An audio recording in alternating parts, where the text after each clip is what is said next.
Of mine, revered teacher for many, many years. I've been wondering how to introduce Rabbi Yitz Greenberg, and I think the best way to introduce him is he's the Rabbi, the teacher of an entire generation, or maybe two generations of American rabbis, and I'll include by extension lay people. His magnum opus, the summary of his life's work, is contained in this book, Triumph of Life. Anything you want to say to us a little bit about the writing of this book before we get down to the substance? Yeah. When I think of this book, this version of the book took 10 years. And the truth is I retired in 2009 with the idea of writing a book on these themes that are in this book. And I wrote 5 years worth of a book, much larger script and a much larger framework than this one. And then I realized it was too academic and too abstract. So I ended up putting it aside, and it took another 10 years to get this one written. So the joke I always think of is the fellow walks into this business, he said, "Is this a nonprofit organization?" And the fellow says, "Yes, but we didn't plan it that way." Right. So the answer is this book sort of a late in life or end of life summary? Yes, but it wasn't planned that way. I thought when I first started, I thought, and I'd never had a whole year round to sit and write. I thought this will take a year, so it took a little longer than I thought. But I was happy to do it, and it's kept me busy for the past decade. And I'm grateful for all of us. And I'd also like to talk a little bit about how you and I met, which is part of your vision to create partnerships across the Jewish spectrum at some possible sacrifice to you, but I was a beneficiary of that. So talk a little bit about Klal and the vision that was propelling that, because I met you and a wonderful other rabbis and people at Klal Retreat. So I grew up in a modern Orthodox home. I had the good fortune of, in my college years, stumbling into a yeshiva, which was a refugee yeshiva. Half of it survived the concentration camps, and the other half of the students survived Siberian slave labor camps. But they were deeply immersed in what was called Musar, the ethics and the character development side of Judaism. So I was very lucky and very happy, very fulfilled, religious Orthodox. In fact, I got smicha, so I was a completely satisfied Orthodox rabbi, fulfilled in many ways. In 1961, I was also an academic in American intellectual history, trying to make it in America, which was my immigrant parents' great dream. And in 1961, on a Fulbright visiting professorship to teach American intellectual history at Tel Aviv, I stumbled into the Holocaust, and that really created a major personal crisis. Couldn't reconcile the suffering and the killing and then so on.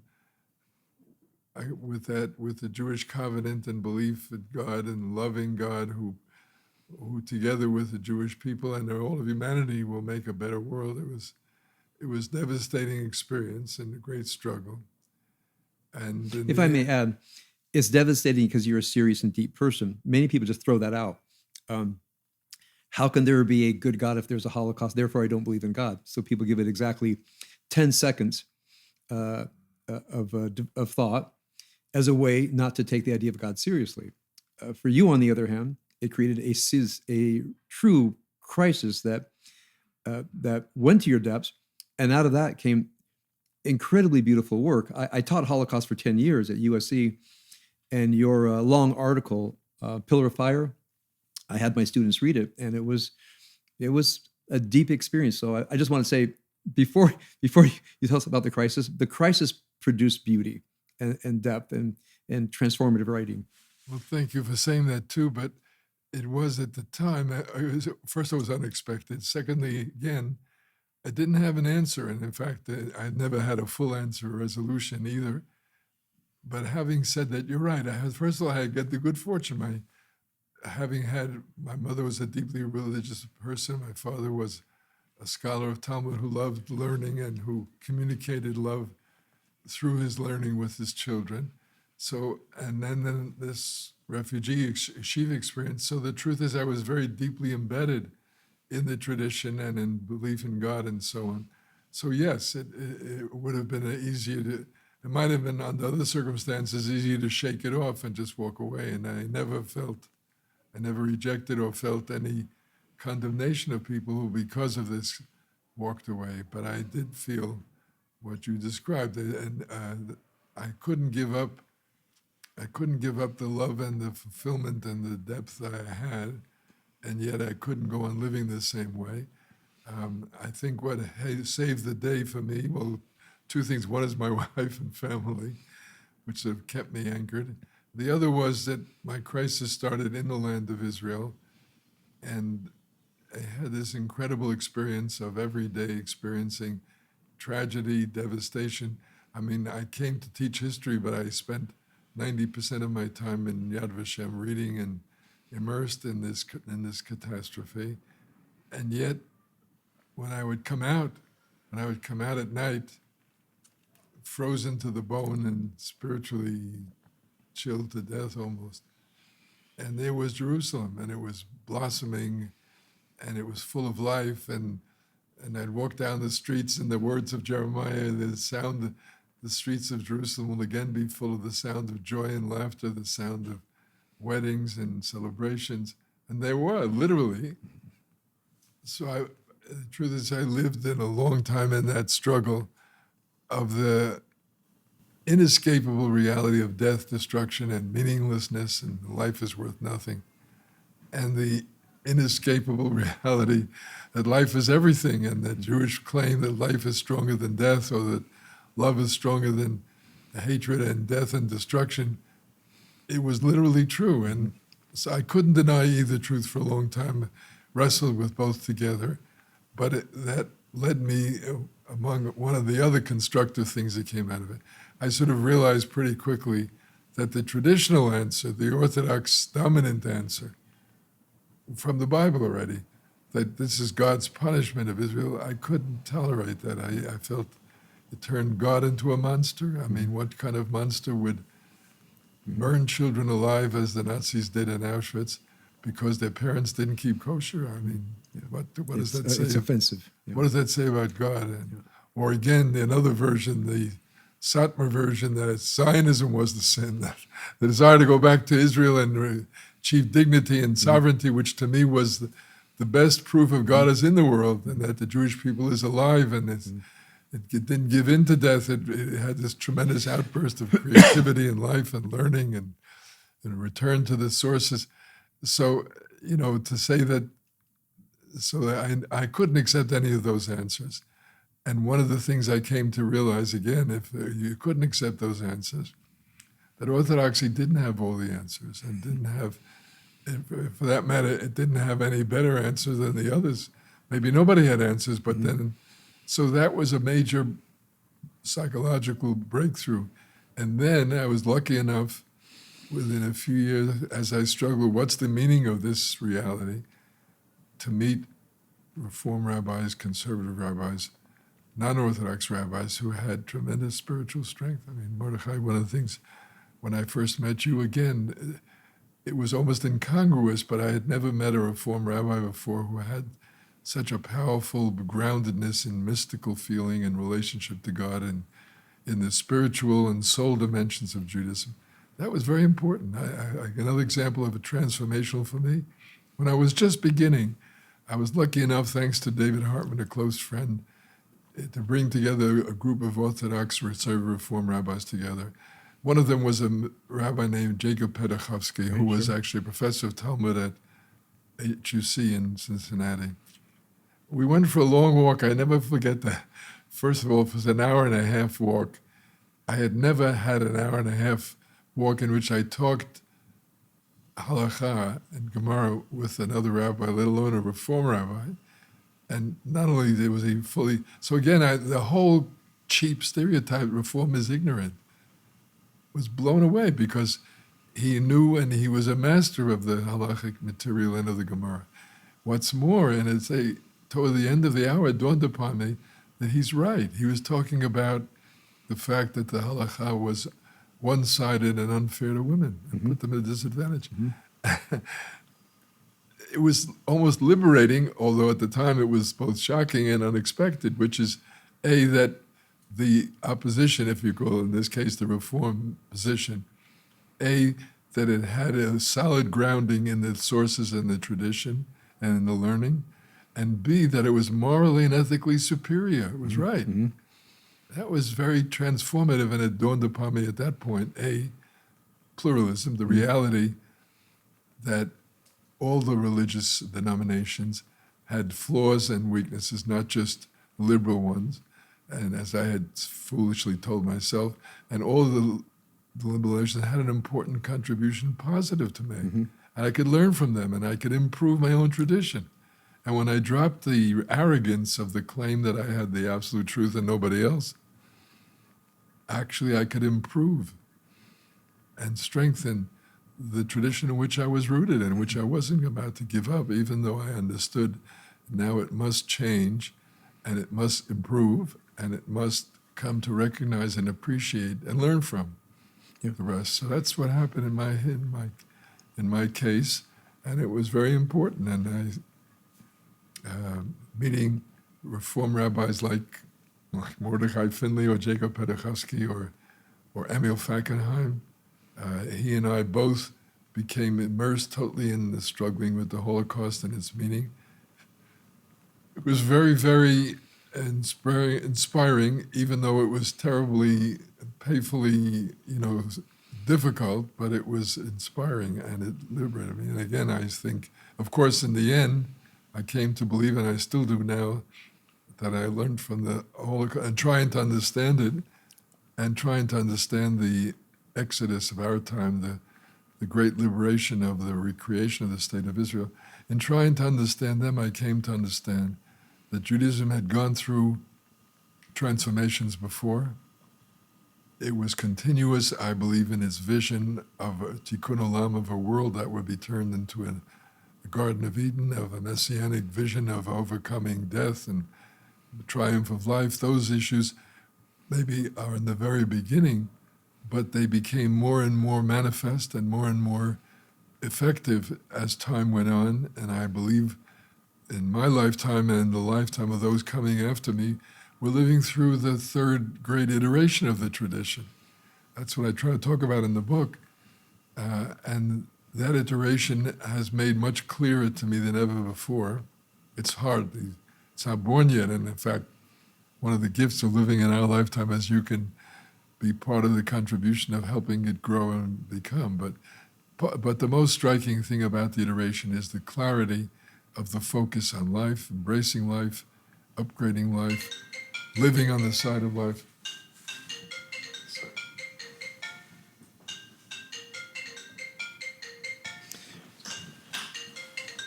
Let me look at my phone. That's okay. Hello? Hi, Norsa. Actually, I'm doing, I'll be happy to take Lentil, but we're doing a Zoom recording, so could we wait about an hour? Hello? Yeah, I said, I'm recording right now in the living room, so maybe you can hold off for an hour. Yeah, sure. Okay. Thank you. All right, we'll do. Thanks. Bye. Let me turn this thing off, sorry. Yeah. I just turned mine off.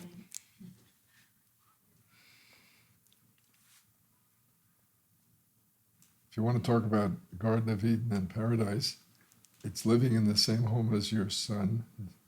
I wish that I knew. And he has 7 children, and they come and visit anytime they feel like, and they are in themselves special. But he's gotten into this habit. He brings us soup for lunch every day. Anyway, how beautiful. so that's Olam Haba. That's Olam Haba right here It's wonderful. in the present. Yeah. Sorry, where were we now? Right. Well, let's jump back in. We're in the third iteration, Right. where, in many ways, is the fulfillment the fulfillment of which is inherent in Judaism, but has taken the third Right. iteration to get here. Right. And in this third iteration, you have a clarity of focus that the goal is to fill the world with life, to overcome the enemies of life. That's the Messianic Jewish vision. Overcome poverty and hunger and sickness and war, oppression, inequality, injustice, even sickness. So to make clear, that's the main focus of the religion, and at the same time, to live at the deepest possible level. And when deepest possible level, that's one of the things I learned from you, Mordechai, too, also. The deepest level is when one is in communion with the divine, when the presence of God becomes a living interaction and a living channel, where my life courses through that channel, and there's a depth of experience of, first of all, being the subject or the object of infinite love, and to be like plugged into this never-ending well source of life and love. These are all the things that the tradition tried to say and tried to bring into the world. And of course, again, this is the interpretation of the book, but I think it's correct that even the rituals and ethical behaviors in the tradition are meant, Excellency, to guide us. They're not commandments from an authoritarian God. They are models or examples of how you can reshape. This is the ultimate vision, I believe. You can reshape every life action to maximize life. And to some extent, in every life action, there is an element of life, an element of death. Because, for example, again, an eating is life, it's the source of life, but there's also death, whether it be in the form of food that is not good for your health, or even more in the death of other animals for you to live. So what the tradition tried to do, I believe, and which is an unfinished tradition which we are part of, to literally live on this side of life, to take every action of life and not simply do it, study it, shape it, to maximize the element of life and to minimize the element of death. And that, I think, is a Jewish contribution to the world. It's a very visionary to really believe that life could win out over death. I mean, and I admit that in the book too, it's a little excessive. Yet I think that is what it's trying to help us do. And if we don't get there 100%, I tell people that I give you a first offer and a second offer. The first offer is Isaiah in chapter 25, where he says, plain and simple, Bila hamavet lanetzach. Our goal is to swallow up death in eternity. To completely overcome death. That sounds a little unreasonable, maybe a little beyond, maybe sometimes potentially a little bit Promethean in a bad way. But in chapter 65, he comes back with a more moderate offer, which is, he puts it, when a person dies at 100 years old, they'll say he was just a kid, meaning life extension. Either way, it doesn't, for the moment. In fact, again, while I'm at it, in the book, I have a whole section. I came to feel that one should not settle for the limited version, but really overcome death, because the rabbis, and this is my role model here, the rabbis took resurrection, the idea not just of immortality of the soul, not just a longer life, but that someday death would be overcome retroactively, and every past death would be undone by resurrection, by physical rebirth of the human being. It's almost beyond conception, but it seems to me that's a statement of how powerfully they were committed to the idea of overcoming death. Not to settle, but to really try to delay it, push it away, overcome it, and maybe even reverse that. So again, it sounds extreme, but I came to believe that there's some very powerful, beautiful teachings there. One is, you shouldn't settle for immortality of the soul. The soul is beautiful as it is. The human being is a body-soul unity. And the body has as much sanctity and dignity and value. And therefore, in talking of resurrection, what you're talking about is the person that you love, the person that died, is not just a soul with which you might be reunited in the world to come. It's the flesh and blood, flawed, beautiful, sweaty human being that you love. I remember hearing a talk you gave at Eklal, the one on the East Coast. And you know that Reform Jews don't say Mechaye Mitim, who rise to the dead, they say Mechaye Hakol, which is sidestepping the question. And I never liked saying Mechaye Hakol, who revives everything. I grew up in a conservative synagogue, so we said Mechaye Mitim, but we never talked about it or thought about it. And if I recall, here's what you said. The soul of the human being goes through life, absorbs life. We have moments of love and beauty and justice and truth. And the loving God would not allow that to perish. Something so beautiful. And so the idea of revival of the soul is intrinsic and inherent in the idea of a loving God. And I thought, all right, I'm in. And I remember someone asked me about it, and they said, you really believe in the bodily resurrection? I said, I'm not hurting anybody. I said, if it doesn't happen, what have I lost? And if it does happen, it's a beautiful thing that this body of mine trudging through life, trying to connect to the world of value and beauty and holiness towards some goal, that this doesn't end. And you gave me permission to think it and feel it and believe it. I love you for saying that. Thank you. I'll say very honestly. And I mean, I'd started to wrestle with some of these ideas when I struggled with the Holocaust, because again, I couldn't accept punishment. I couldn't accept there is no God, and what kind of recompense, what kind of restoration could there be? And I came to begin to think of the idea of literally the only thing to restore them is to restore them. But you know, for me, the decisive turning point was really, we lost our son, JJ.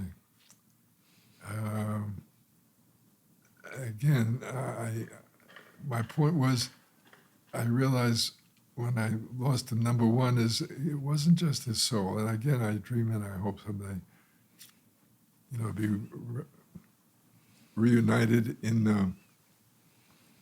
with the soul. But that wasn't him. In other words, I sort of felt he had a sense of humor. He was an embodied soul. He had a sense of humor. He had his beautiful green eyes. He had quirks. He had, he was athletic, and I love that. And he would go skateboard.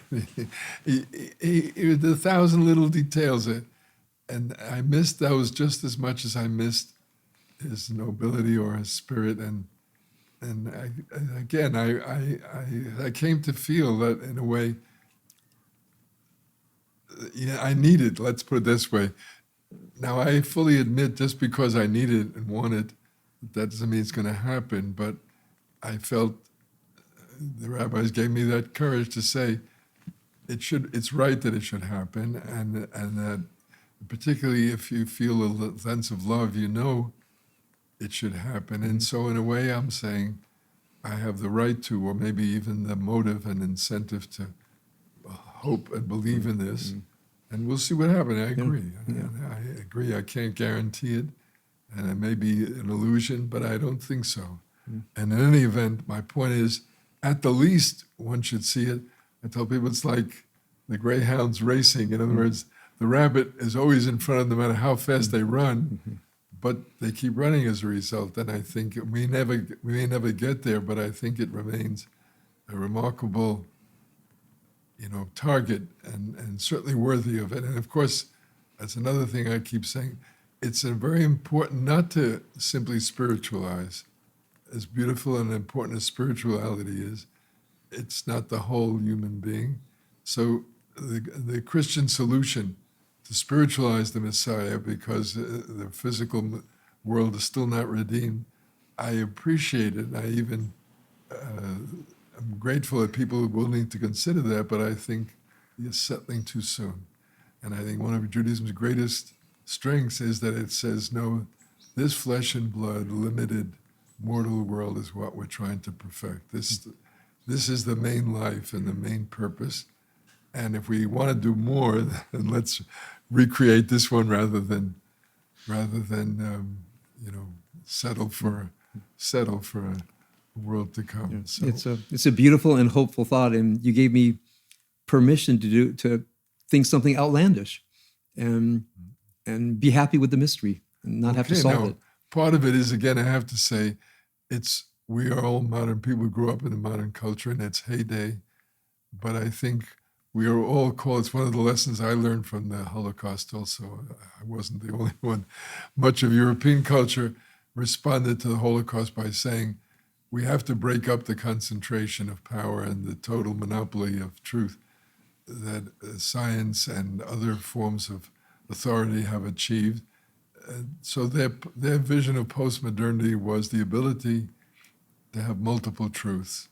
Again, if you push this too far, it becomes relativism, it becomes false forms of everything is equal, or it becomes false forms of multiculturalism where you can't make judgments, and therefore in the name of multiculturalism, genital mutilation, that's just as legitimate, or in the name of this, whatever, just as legitimate, and we can't judge it from Western standards. That's wrong, but if we take the limited version, that multiple truths can exist, and that in fact even science and other history are in the end narratives, they're not pure objective facts. So as a narrative, one understands its limitations, so it can't exclude alternate possibilities such as resurrection. It can't be simply excluded. Well, we know so much about material science that we say only material exists, and once it dies, you can't repeat it. Yeah.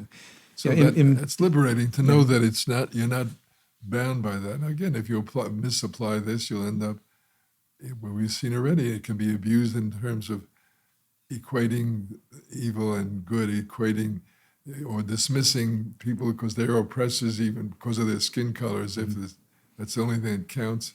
And if they're color, then they can do no wrong, which again is wrong.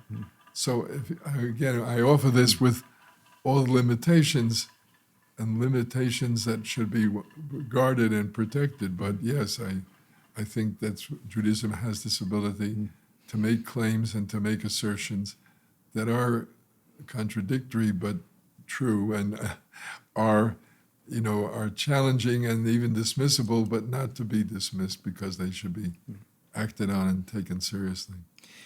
I want to share with you my response to this. I think it's called modus tollens, where they say, if there were God, evil would not exist. Since evil exists, there can't be God. And people jump right to it, and I say, pause. What do you mean by evil?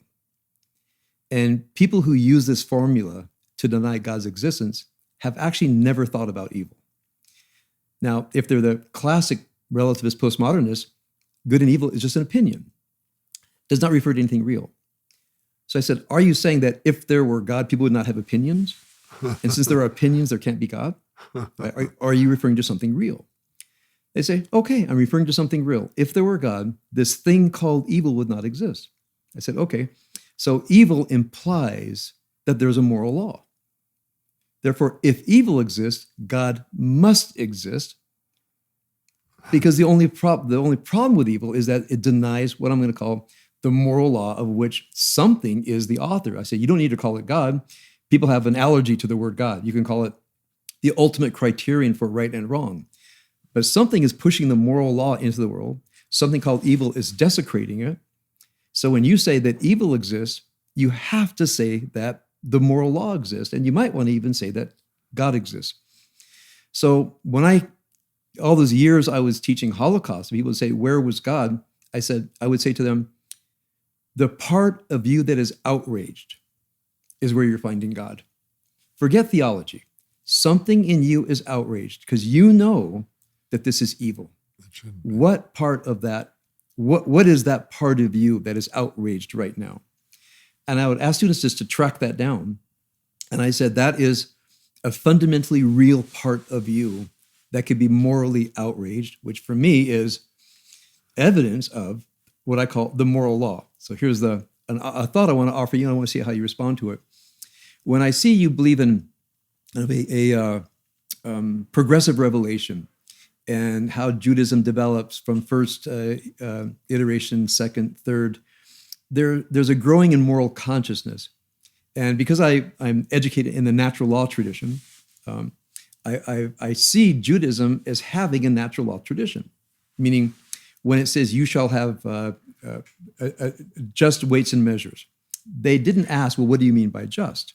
They already knew what it was. When it says you shall do hatova hayashar, they didn't say, well, what do you mean the right, the good, and the straightforward? They already knew what it was. So everybody knew what morality was. Otherwise, this language would not have been sensible. And the moral law, like the laws of mathematics, it's discovered through time. And I think one thing Reform Judaism did said, we want to focus on the moral law, which resulted in a disembodied Judaism. And the main thing that I learned from you, being around you and other very deeply traditional people, is universal values have to be embedded in particularistic affirmation of all aspects of life. And this is one of the beautiful things in your book, although we're not going to focus on that, but we're going to get to something else.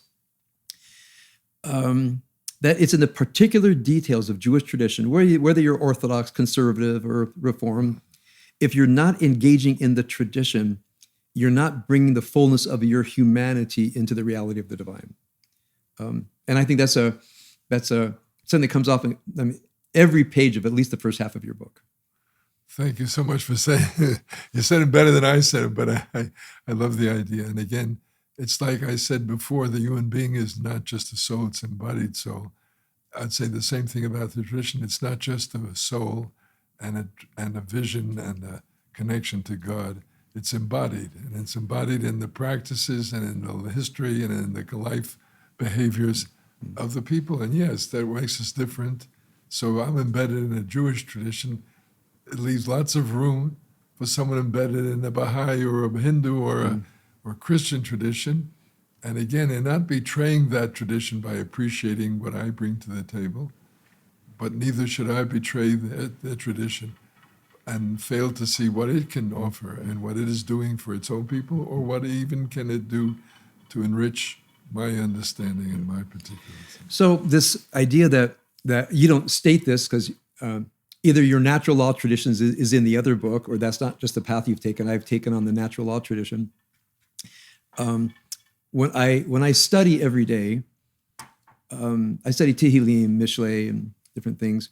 The natural law, the moral law, the law of conscience that God is emanating into humanity, is represented to me just about every day that I study. And if it's not the moral law, it's what I'll call the spiritual law. And I want to run something by you on that as well. And therefore, when we engage in the universal values of truth, justice, and peace, which informs the second half of your book, what we're bringing in is the Jewish understanding of truth, justice, and peace. And we're throwing this into what you might call the postmodern mix. So when you talk about all the different, your inordinate respect for different covenantal traditions, part of what we do is we share our own understandings of truth, justice, and peace, and we enrich each other.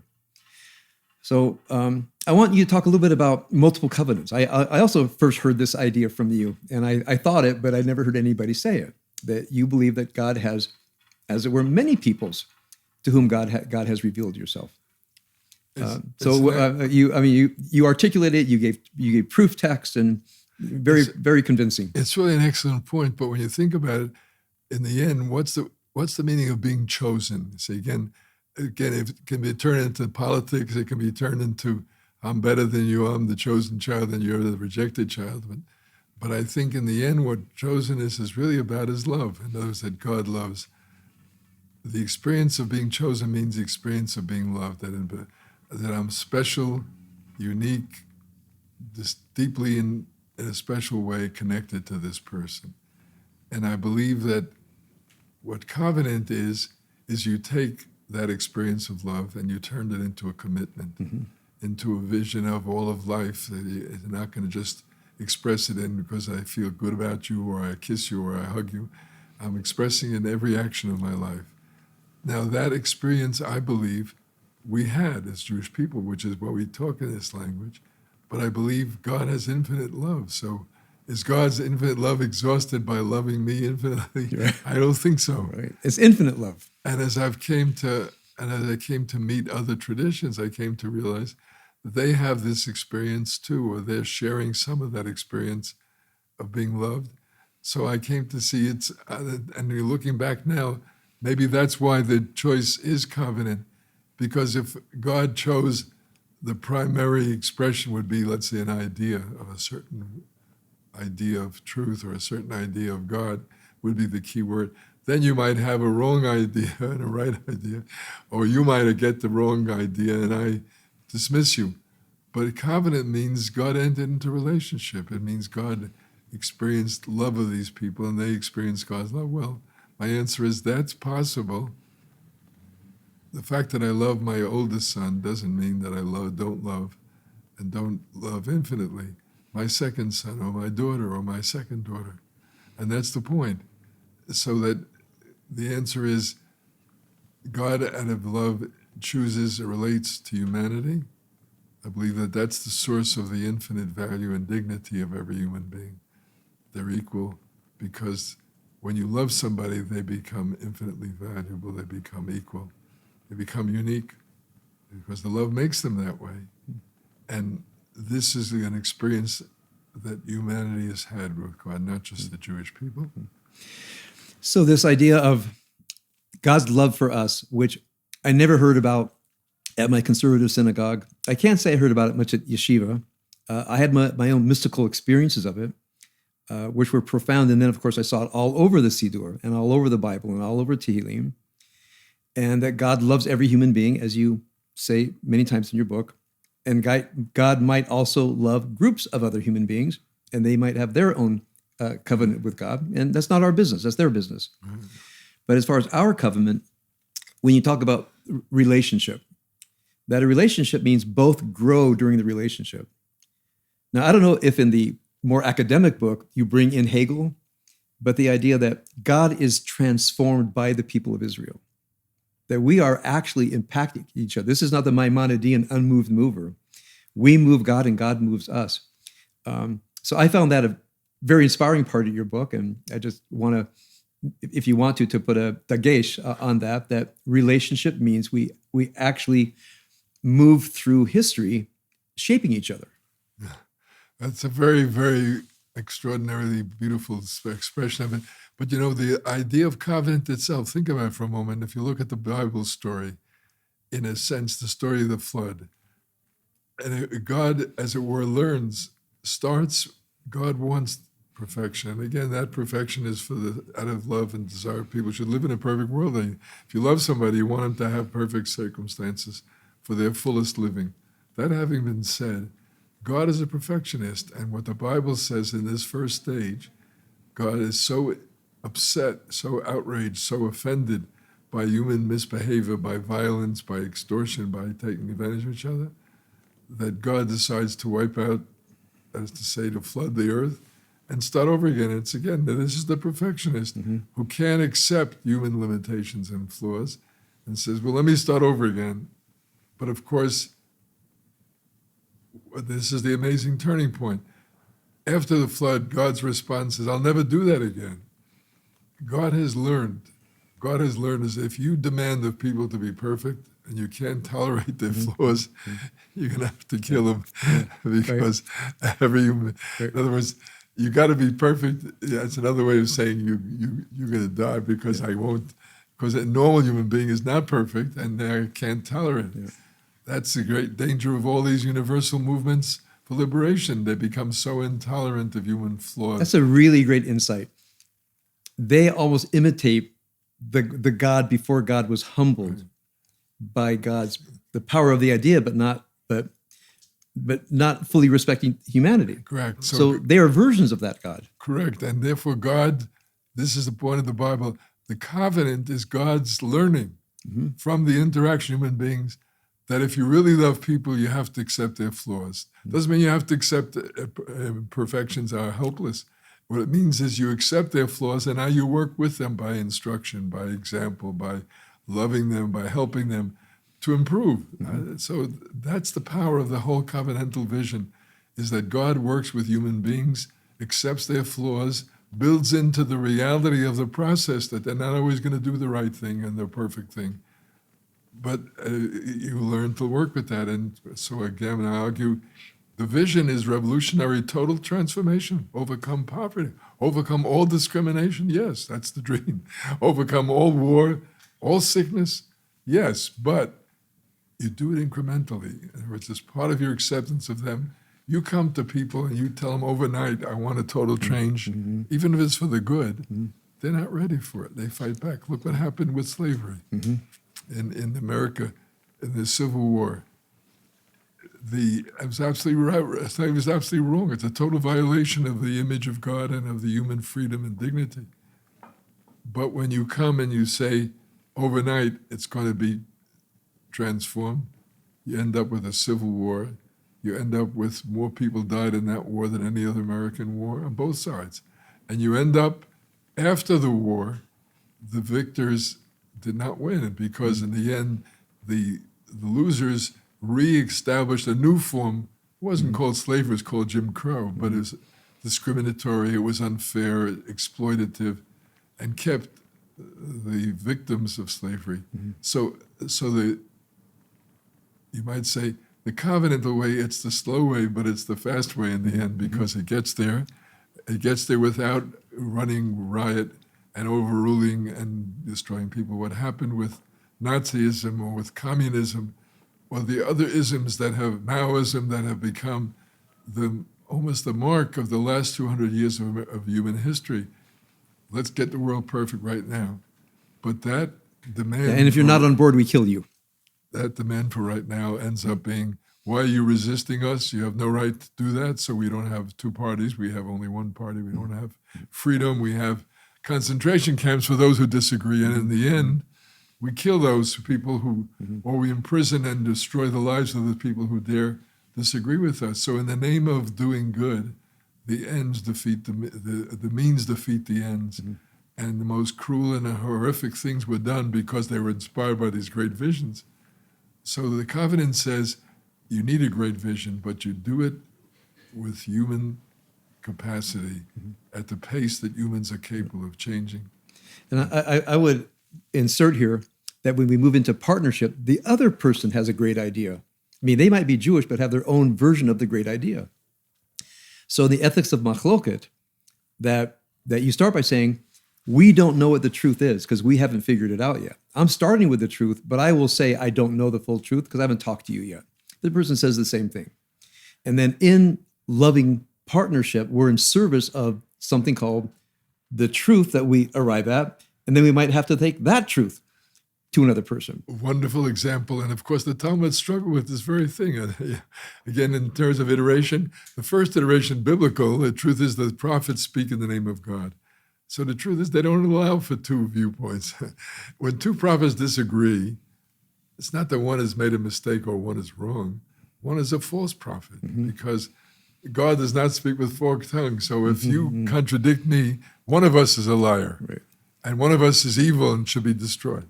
However, when the rabbis discovered or claimed and expressed and taught us that God is self-limited to give humans greater freedom and greater participation, and to be true partners, not just accepting passive, but co-creators. When God moves us to that level, then that means God says, you want to know what God wants from me? You. Figure it out with your brains. And you know something? You look at the tradition, you look at the past record, you look at the situation now and you make a judgment. It turns out that at this moment, two people, equally in good intentions, interpret this situation and they come to contradictory opinions and both are right. And this is, of course, the classic Talmudic passage when Hillel and Shammai, having disagreed on so many issues, they turn to God and ask, is one of us a false or mistaken Torah? And the answer from heaven is they both, the word of the living God. Yeah. As humans have a greater participation, with good faith, they can have different outcomes. And if you don't learn that, it means you think your opposition is unlimited and absolute, and you become the enemy of the truth. Because, and this is what the rabbis taught us, the more people look at this issue and the more freedom they have to interpret, and the wider the range of interpretations, the better the chances that in the end we'll distill out a better picture, or at least a more 360-degree picture, not 180 or 112, or 50% picture because of my limited fitah. Yeah. So the guidance given in that section of the Talmud, in Eruvin 13b, if I'm not mistaken, where God prefers Hillel. Why? Because of his comportment. And part of his comportment was he would present the ideas of Shammai first and then present his own ideas. So I tried to take this here to Israel. People are so shrill, so angry, so convinced of their own rectitude, let's say about the legal reforms. And I said, okay, let's act Jewish. Why don't you give me the best case for the legal reforms that you can, right? And then give me your case. And they can't do it. They actually cannot make a case for something that some sizable part of Israelis think is the right thing, and then I reverse it. Someone who doesn't want that wants legal reforms, I said, so what's the case for those, whatever the switcheroo is? People cannot articulate the thought of the other side, which I think is one of the reasons for the shrillness here.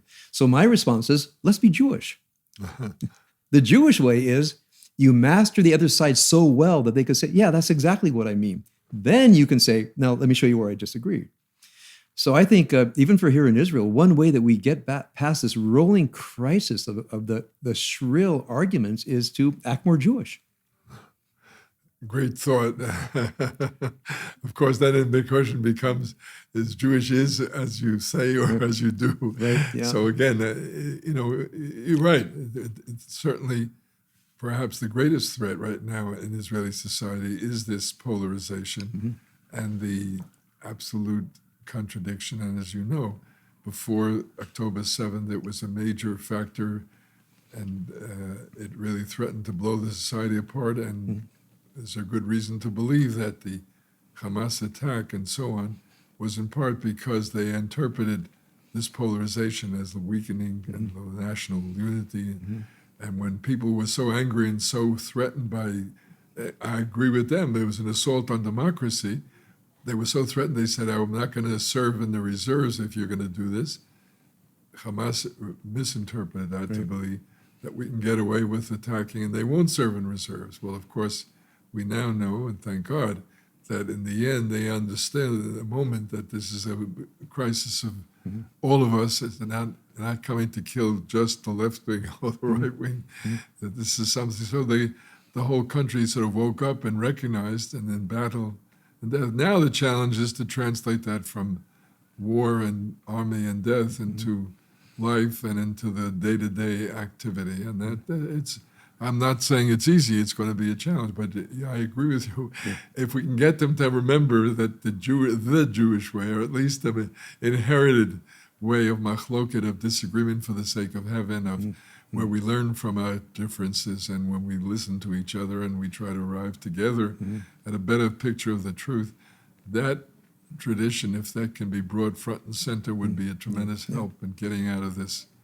The wonderful vision that you have at the end of the book, which is truly lyrical. By the way, your worker's prayer, you know what I'm talking about? That's you, right? You wrote that. Yeah. It's beautiful. It's really beautiful, like a meditation on what you do before you go to work. Very spiritual. So as we work toward that, the only way is respectful, loving, covenantal disputation. And not postmodernism as if because there are many understandings of the truth, there is no truth, but rather there's something called the truth, is over the horizon. But the only way we're going to discover it is sustained machloket, and maybe it will appear. So it's not that there is no truth; it's just it's mysterious. Right. We have to work to achieve a grasp of the truth. Right. And it's multifaceted. So the truth is, I don't exhaust it when I uncover my 2 or 3 or 10 facets. And you have room for your facets. And the truth is, even with both of us, there may be other facets that somebody else will see. And there may be errors in part of mine. And so it's a modesty, which in a positive way, it reminds me of my argument for pluralism.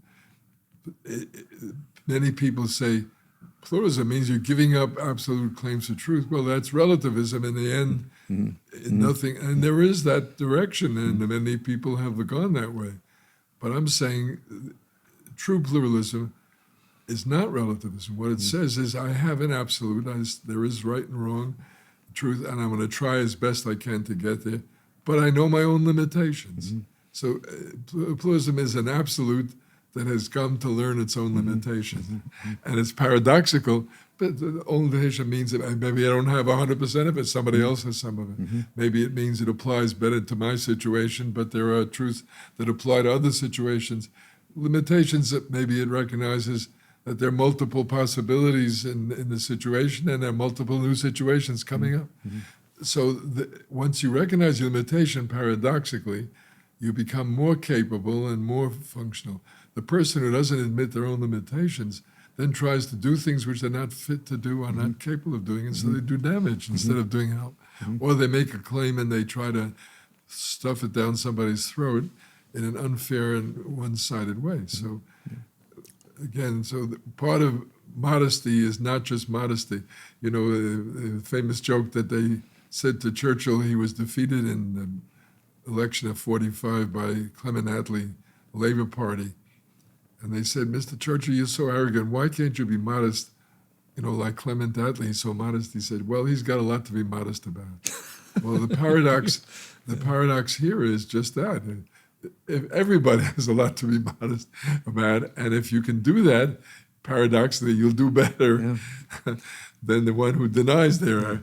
So, like that worker's prayer, if we all had a kavanah, humility, modesty, I know something of the truth, but not all of it. And this person might have the other piece of the jigsaw puzzle that's going to fit perfectly with me. I want to describe mine, but I have to hear theirs so we can complete the truth. And just that kind of, you know, intellectual humility, which is also deeply respectful that the other person actually has some view of the truth that we don't have. And therefore we want to draw it out from them, and they ought to want to draw it out from us. And as I look at your vision toward the end of the book, I think that's the only way we're going to get to the vision is people that are driven by curiosity about the aspect of the truth that the other person holds. That's a very important vision. And again, I believe in the end it will prove to be a much better grasp of the truth. It may not get all of the truth, but it will get a much larger fraction of it. And I think that remains one of the important goals here. It's also much more functional, much more respectful of the other person. Therefore, it will avoid the kind of not only polarization, but of dangerous attacks. You know, talking about iterations. In the first iteration, I said there's no room for two viewpoints. One of them is a liar, one of them is a false prophet. You wiped that.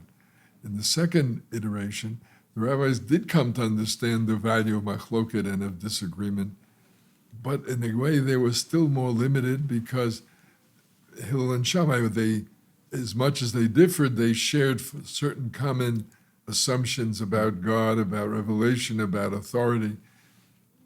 The paradox and the achievement of the third stage is that the pluralism is widened, because as you widen human responsibility, my claim is in the first iteration, God is the dominant figure and the dominant lawgiver. In the second phase, humans are full partners.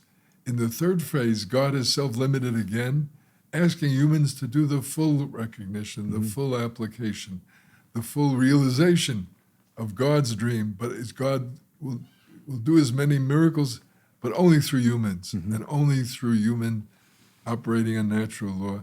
That's where we are at now. And so paradoxically there, since humans have more responsibility, more authority, more range, then the pluralism opens up too. First of all, again, pluralism is one of the most safest and most important protections against single monopoly, dominant, absolute claims that then imposed and damage other people. The communal search for truth, governed by respect, curiosity, as we try to fulfill the vision that you talk about in the third part of the book.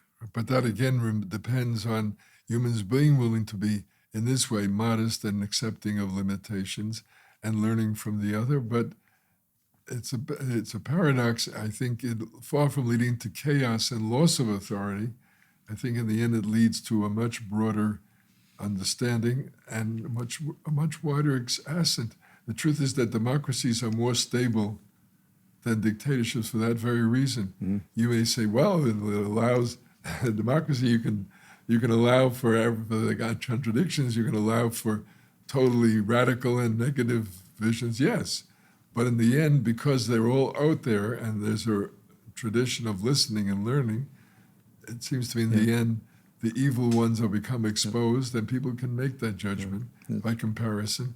So what you think will lead to chaos actually leads to an interaction and a consensus, or at least a workable common culture, conventional culture, which really works much more respectfully and, in my judgment, much more effectively. Yes, sometimes dictatorships can go faster and they can cut through a lot of obstacles and get it done. But in the long run, the inability to grow, to listen to the alternative, to correct and to modify, ends up costing much more and much more destructive than whatever was saved by the shortcut. Yeah. So that's part of us growing up. We've had a wonderful, deep, enriching conversation, and we would love you to participate in this conversation. I can't think of a better way to jump into the conversation and to learn the guidelines for the conversation. So you've really given us a gift. And so thank you for enriching all of us and inviting us to a deeply enriched spiritual and moral life. And thank you for not only understanding the book, but for living it and articulating it before I ever got to write it. Thank you. All right. Thank you, everybody.